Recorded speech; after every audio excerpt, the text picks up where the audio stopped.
Oi, eu sou a Ianca e hoje a gente vai falar sobre o início da colonização do Brasil. Bom, no início da colonização do Brasil, com a tomada de Constantinopla e também com as ameaças das pretensões de colonização francesa nos territórios do sul da América, Portugal iniciou a partir de 1530 missões específicas com o objetivo de demarcar seu território e instalar uma administração colonial. Martim Afonso de Souza foi o responsável pela primeira expedição nesse sentido. Oi, eu sou Eduara e eu vou falar sobre os fatores que levaram Portugal a iniciar a colonização do Brasil.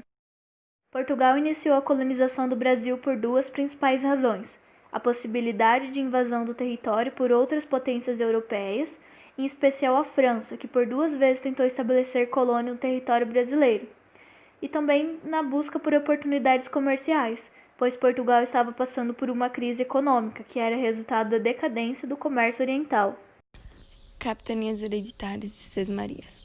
Os capitães donatários tinham como uma de suas atribuições a distribuição de terras chamadas de sesmarias, para os interessados em instalar-se na América Portuguesa.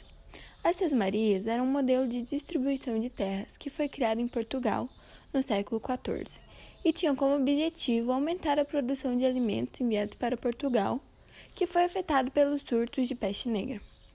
As sesmarias eram entregues a pessoas que estivessem interessadas em instalar-se no Brasil e aquele que a recebesse tinha a obrigação de torná-la produtivo dentro de certo prazo de tempo.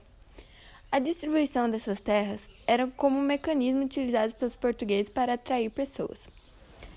Existiam também algumas restrições para receber uma sesmaria. A pessoa que a recebesse deveria ser cristã, deveria tornar a terra produtiva em até 5 anos e deveria pagar todos os impostos devido à coroa. As capitanias hereditárias eram grandes faixas de terra que iam da costa até a linha do Tratado de Tordesilhas, doadas aos capitães móris mediante um documento chamado Carta de Doação. Esses capitães mantinham sobre elas poderes soberanos, estando apenas proibidos de vendê-las ou subdividi-las. As capitanias diziam-se hereditárias porque eram transmissíveis aos herdeiros dos donatários. Em 1534, houve a tentativa de transplantar o sistema de capitanias hereditárias, que na época era adotado na pequena ilha de Madeira, a sudeste da costa portuguesa. Assim, o território brasileiro foi dividido em 14 capitanias, que por sua vez dividiam-se entre membros da nobreza de confiança do rei português Dom João III. Porém, esse modelo não obteve muito sucesso, durando apenas 16 anos. Apenas duas capitanias destacaram-se tendo um relativo grau de sucesso, a de Pernambuco e a de São Vicente. A prosperidade dessas duas capitanias está relacionada com o desenvolvimento da produção de açúcar, aliado com uma política menos hostil em relação aos indígenas. Em junho de 1494, o Reino de Portugal e a Coroa de Castela assinaram um acordo que dividia territorialmente as terras descobertas na América, o qual ficou conhecido como Tratado de Tordesilhas. O Reino da França, não concordando com esse tratado, promoveu suas próprias expedições, fundando em 1555 uma colônia francesa na região da Baía do Rio de Janeiro, a França Antártica. Período colonial. Foi durante o período colonial que a colônia brasileira possibilitou aos portugueses seus maiores lucros. Os principais momentos da exploração colonial encontram-se nesse período, com o ciclo do açúcar e o ciclo do ouro. Também foram sendo desenvolvidas as primeiras cidades do Brasil e iniciou-se a formação da população.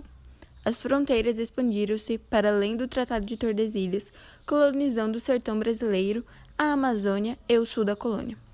Além do açúcar e do ouro, houve a exploração de outros produtos, como as drogas do sertão e o algodão.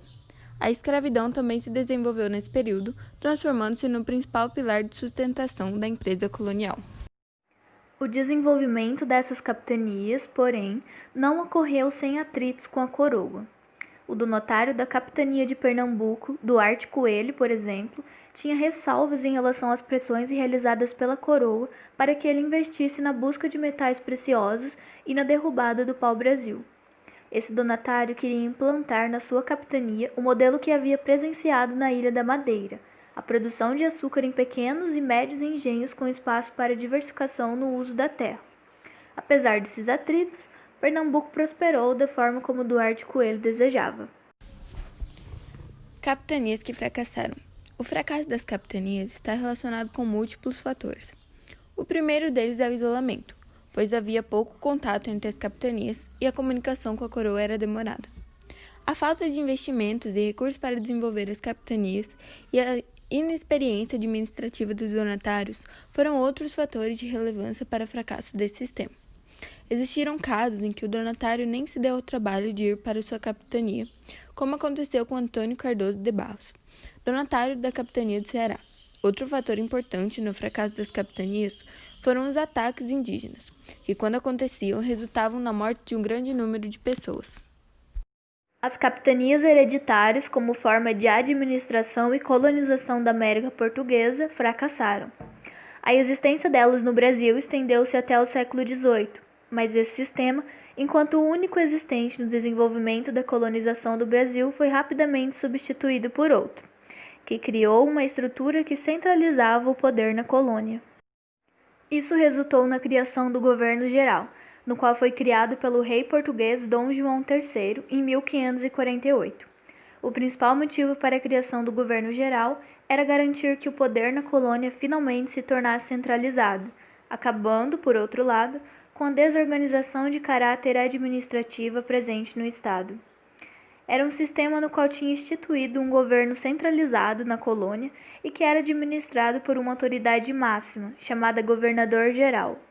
Entre as principais características desse processo que visava a centralização do poder, a cidade escolhida como sede do governo geral foi a Bahia, ou melhor, a Bahia de Todos os Santos da época. E foi exatamente por conta disso que, logo após a instauração desse modelo de controle político, a capital Salvador foi criada, sendo hoje considerada a primeira do Brasil colônia.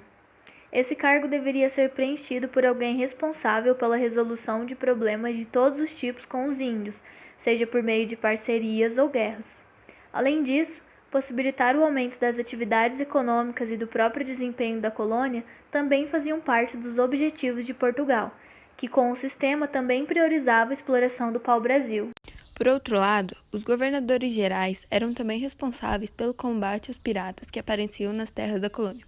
Além disso, atuavam como verdadeiros arquitetos na construção de fortes e demais embarcações, promoviam a produção agrícola com destaque para a cana-de-açúcar, criavam novas vilas, ampliando cada vez mais a colonização e ainda defendiam a própria população da colônia. Principais governadores gerais. O primeiro dentre os governadores gerais foi Tomé de Souza, que já assumiu esse posto no ano de 1549, com a entrada desse novo sistema, sendo responsável pelo cargo até pedir para sair em 1553. E foi quando Duarte da Costa assumiu o cargo, ficando durante 5 anos, entre 1553 e 1558.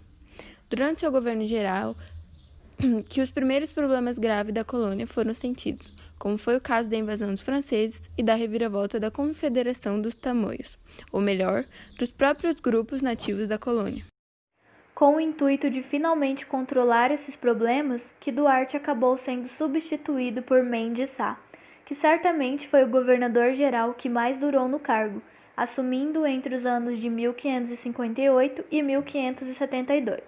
Depois disso, a coroa portuguesa teve que tomar uma atitude, na tentativa de fazer com que a administração do governo geral fosse realizada por 2 diferentes governos, um localizado na parte norte do país, com a capital em Salvador, e outro na região sul, com sede no que viria a ser a cidade maravilhosa, o Rio de Janeiro. O sul foi controlado por Antônio Salema e o norte por Luís de Brito e Almeida. A divisão só durou 2 anos, já que no ano de 1578 essa medida foi abolida e a reunificação promovida. Agora, quem comandava era Lourenço de Veiga e da antiga sede de volta a Salvador. O governo geral foi um sistema que funcionou de maneira bem expressiva e organizada no Brasil colônia, possibilitando o desenvolvimento de terras e o começo da nossa civilização.